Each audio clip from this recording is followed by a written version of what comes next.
music land sound လို့စီစဉ်နေပြန်လဲကြိုဆိုပါရစေဒီတစ်ခေါက်ချစ်သူတွေလည်းဘူးရေးချထားတဲ့တခြင်းကထွင်တင်တူနိုင်မဲ့ရတနာဆိုတဲ့တခြင်းဖြစ်ပါတယ် key ကတော့ D minor ပါ F မဟုတ်ဘူးเนาะ D minor ဒီမှာတော့များမှားကြတာတခုရှိတယ်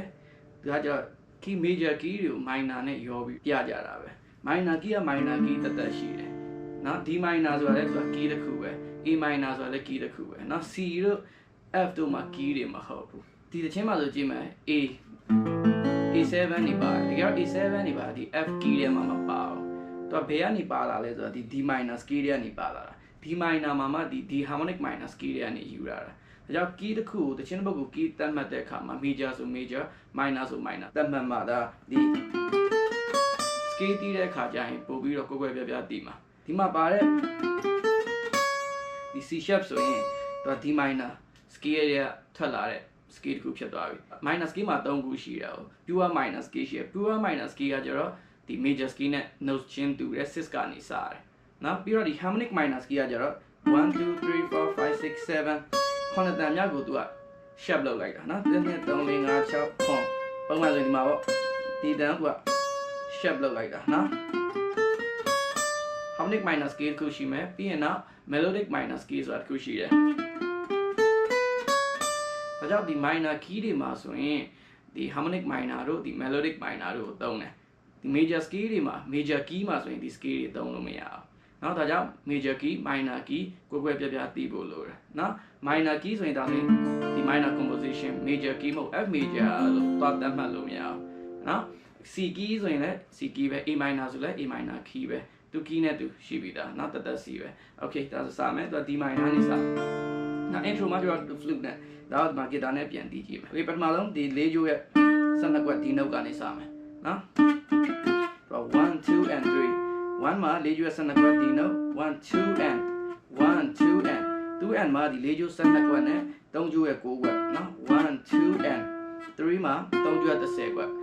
1 2 and 3ပြီးတော့3ကျိုးရဲ့10ကွက်3ကျိုးရဲ့12ကွက်ပြီးရင်ဒီ2ကျိုးရဲ့10ကွက်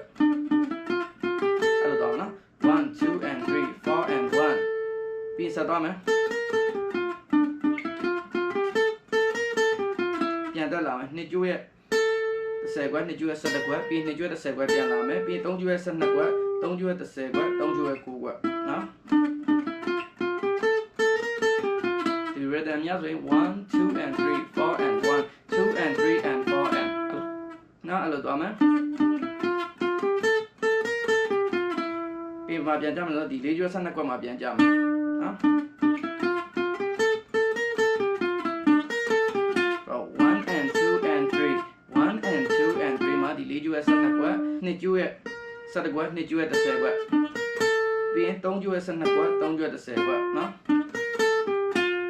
1 and 2 and 3 and ဒီမှာဆက်သွားမယ်2ကျိုးရဲ့10ကွက်2ကျိုးရဲ့9ကွက်ဒါ harmonic minor scale ဖြစ်သွားမယ်ပြီးရင်ဒီ2ကျိုးရဲ့17ကွက်မှာပြန်ကြမယ်နောက်အစားနေတစ်ခါပြန်ကြည့်ပါစို့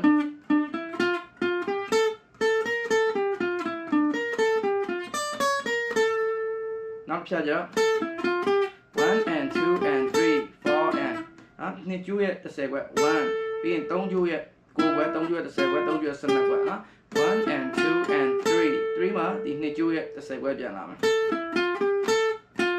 4 and မှာ3ကျိုးရဲ့10ကွက်နဲ့3ကျိုးရဲ့9ကွက်ပြန်ဖြစ်သွားမယ်။နောက် okay ပေါင်းတီးမယ်ဆိုရင်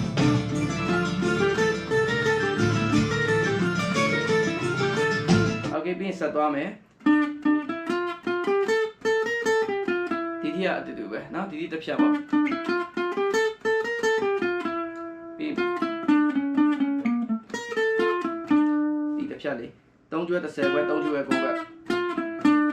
ပြီး4ကျိုးရဲ့12ကွက်4ကျိုးရဲ့17ကွက်နောက်တစ်ခါလည်းဒါပဲ4ကျိုးရဲ့12ကွက်4ကျိုးရဲ့17ကွက်ပြီးရင်5ကျိုးရဲ့13ကွက်နဲ့5ကျိုးရဲ့12ကွက်နဲ့ဒါလည်း harmonic minor scale notes တွေပဲနော်2ကျိုးရဲ့17ကွက်2ကျိုးရဲ့10ကွက် 3ကျိုးရဲ့10ခွက်3ကျိုးရဲ့9ခွက်ပြီး12ခွက်မှာပြန်ကြမယ်နောက်ပြီးပေါင်းပြီးကြည့်မယ်ဆိုရင်1 2 and 3 4 and 1 2 and 3 and 4 and 1 and 2 and 3 and 4 and 1 and 2 and 3 4 and ဒါတစ်ဖြတ်ပြီးနောက်4ပါဆက်သွားမယ်ဆိုရင်1 2 and 3 4 and 1 2 and 3 and 4 and 1 and 2 and 3 and 4 and 1 and 2 and 3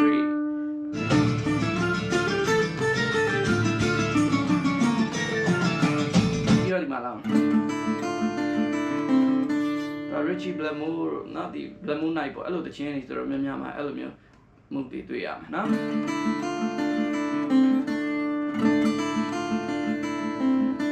ဒီတော့ဒီ minor ထဲမှာပဲကစားပါနော်ဒီမှာတီးလို့ရ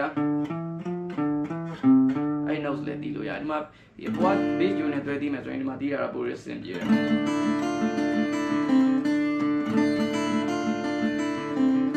ဒါလုံးနဲ့တလိုင်းနဲ့တီးမယ်ဆိုရင်တော့ဒီနေရာဒီ position ယူရအဆင်ပြေဆုံးပဲ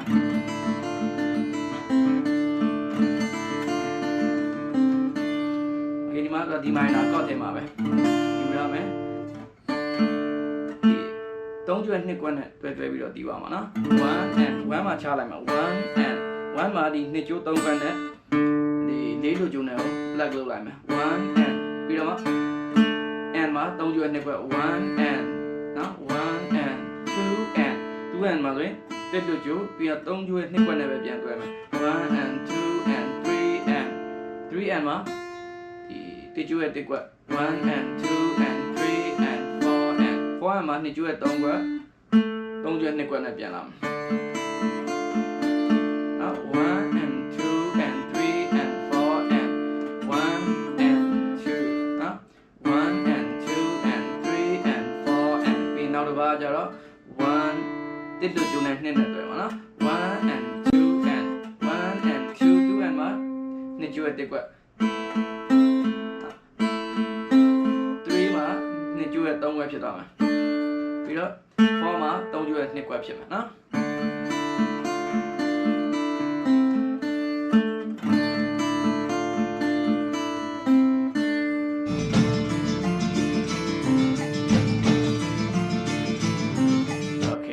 ဒီတိရပြီဆို verse စတည်မယ် verse ကကြတော့ဒီလိုပုံစံနဲ့တော့အဲ့ဒါလေးလည်း picking လေးလည်းထည့်တည်လို့ရတယ်အဓိကသူက8 note rhythm ပေါ်မှာပဲ1 2 and 4 and 1 2 and 4 and 1 2 and 4 and 1 2 and 4 and နောက်ပါတဲ့ chord တွေက D minor ပြီးတော့ F ပြီးတော့ G minor ပြီးတော့ C ပြီးတော့ B flat ပြီးတော့ C D minorပထမဆုံး1 2 and 4 and 1 2 and 4 and 1 2 and 4 and D ပဲ3ပါ1 2 and 4 and 1 2 and ဒီ picking ကိုကမကျွမ်းကျင်ဘူးဆိုရင် strumming တီးကြည့်မယ်1 2 and 4 and 1 2 and 4 and 1 2 and 4 and ဒါလေးလည်းသုံးလို့ရတယ်နော်1 2 and 4 and 1 2 and 4 and 1 2 and 4 and ပြီးတော့ F တပါ1 2 and 4 andပြီးတော့ G minor 1 2 and 4 and G minor ဒီလိုကိုင်လို့လည်းရတယ်ဒီလို half bar ကိုင်လို့လည်းရတယ်1 2 and 4 and ပြီးတော့ C ပြီးတော့ B flat 1 2 and 4မှာဒါခံမယ်1 2 and 3 4မှာ C ခံပြီးတော့ D minor တော့မယ်1 3မှာ A ကိုခံမယ်နော်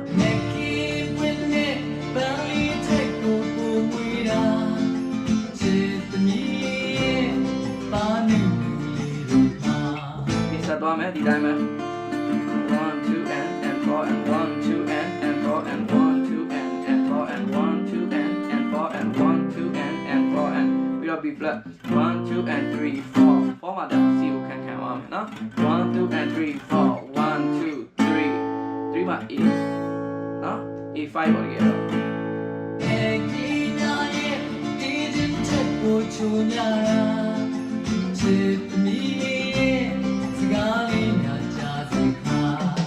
ဆက်သွားမယ် pre မှာကျတော့ B flat ပါမယ်ပြီးတော့ C ပါမယ်ပြီးတော့ F ပြီးတော့ F/E ဆိုတော့ F မှာ bass ကို E ယူမယ်နော်ပြီးတော့ F မှာပဲ bass ကို D ယူမယ်ပြီးတော့ F/C F မှာပဲ bass ကို C ယူမယ်သူကအဲ့လိုဆင်သွားတာ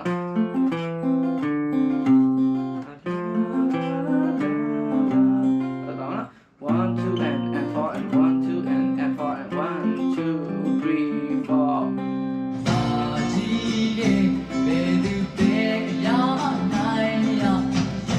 B flat ပဲပြန်လာမယ်1 2 and 4 and 1 2 and 4 and ပြီးတော့ A7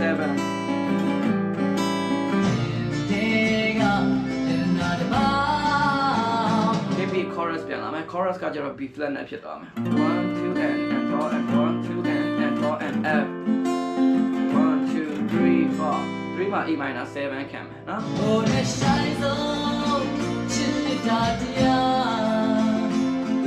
ီးတော့ D minor လာမယ် C လာမယ်ပြီးတော့ A minor နှစ်ပါး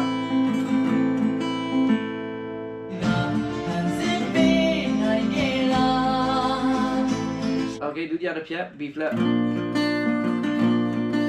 မှာခုနက progression လာမယ်နော်1 2 3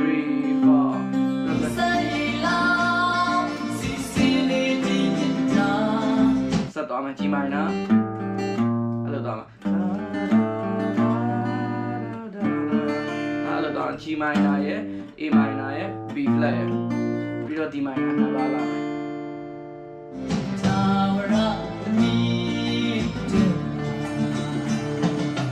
Okay ပြီးရင် intro လာမယ် intro ကဒီလိုပါပဲအဲ့ဒါလာမယ်ပြီးရင် picking လေးလာမယ်ပြီးရင် verse chorus ဒီတိုင်းပဲလာမယ်ပြီးနောက်ဆုံးဒီ solo ပိုက်လေးလာမယ် solo ကကျတော့ဒီ pentatonic scale နော်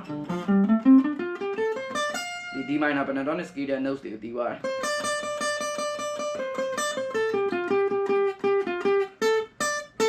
Okay အဲ့ note ဒီအဲ့ note ဒီပဲပေါ့နှစ်ကျိုးရဲ့73ခွက်ကနေစမယ်1 and 2 and 3 and 4 and 30ဒီကျိုးရဲ့30ခွက်ကြီးပဲ1 and 2 and 3 and 4 and ပြီးတော့1 and 2 and ဒီကျိုးရဲ့30ခွက်နှစ်ကျိုးရဲ့73ခွက်ပြီးရင်73ခွက်ဒီကျိုးရဲ့30ခွက်1 and 2 and 1 and 2 and 3 and 4 and 1 and 2 and 3 and 4 and 3 and 4မှာနှစ်ကျိုးရဲ့73ခွက်နှစ်ကျိုးရဲ့30ခွက်ပြီးတော့3ကျိုးရဲ့12ခွက်3ကျိုးရဲ့30ခွက်နောက်တစ်ပါးဆက်သွားမယ်1 and 2 1 and 2မှာဒီ3ကျိုးရဲ့12ခွက်1 and 2 1 and 2 3 and 4 3 and 4မှာ3ကျိုးရဲ့12ခွက်ရဲ့30ခွက်ရဲ့12ခွက်ပြန်လာမယ်1 and 2 3 and 4အဲ့ဒါ1 2 3 1 2 3မှာ2ကျိုးရဲ့30ခွက်1ကျိုးရဲ့30ခွက်2ကျိုးရဲ့30ခွက်ပြန်လာမယ်နော်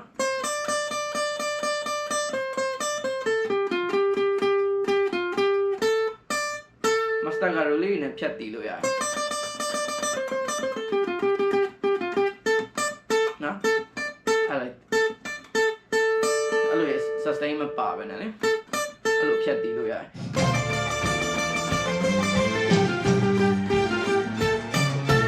ပင်းဆက်သွားမယ်ဒီကအရှိတစ်ပါးနဲ့တူတူပဲနော်1 and 2 3 and 4နော်1 and 2 3 and 4မှာ12ခွက်ပြီးရင်3ကျွတ်30ခွက်1 and 2မှာ3ကျွတ်12ခွက်ပြီး3 and 4မှာ3ကျွတ်12ခွက်30ခွက်12ခွက်1 and 2 3 and 4 1 2 3 okay 1 2 3မှာနော်ဒီ minor chord ကိုပဲယူရအောင်2ကျွတ်30ခွက်3ကျွတ်30ခွက်ပြီးတော့4ကျွတ်12ခွက်